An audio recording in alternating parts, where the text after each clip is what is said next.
ریب اور تشکک کے کانٹے نکل گئے۔ ریب، شک، تشکک، یہ شک ہی سے باب تفاعل میں شک حاصل کرنا، شک میں پڑ جانا، یہ کانٹے نکل گئے۔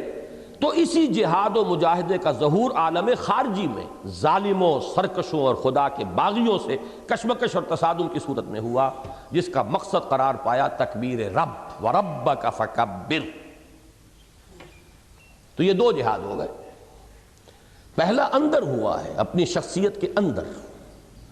اب اسی کیفیت کو کہا جاتا ہے، جب میں نے یہ کہا کہ جب یہاں پر تمکن حاصل ہو گیا، راسخ اور مستولی ہو گیا، اسی کا نام ہے یا ایتھا النفس المطمئنہ ارجعی الی ربک راضیۃ مرضیہ۔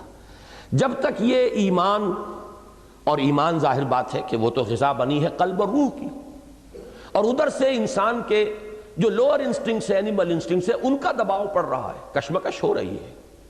جب تک کیفیت یہ تھی کہ یہ اینیمل انسٹنکٹس غالب تھے تو ان النفس لامارۃ بالسوء، یہ نفس تو برائی کا حکم دیتا ہی ہے اور ہم ہاتھ جوڑ کر اس کی پیروی کرتے ہی ہیں۔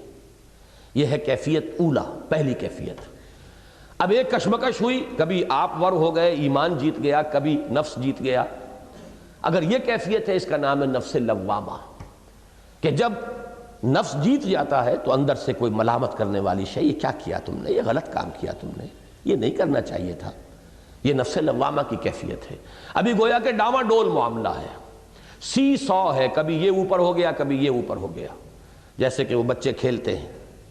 لیکن جب یہ جہاد مع نفس جو ہے، اندر کا جہاد، یہ جب اس کیفیت کو پہنچ گیا کہ قلب اور روح کو غلبہ حاصل ہو گیا، نفس کے اوپر اس کا استیلا، اس کا غلبہ، اس کا تحکم، اس کا کنٹرول، یہ پوری طریقے سے جم گیا۔ اب یہ ہے مطمئن، یا ایھا النفس المطمئنہ ارجعی الی ربک راضیۃ مرضیہ۔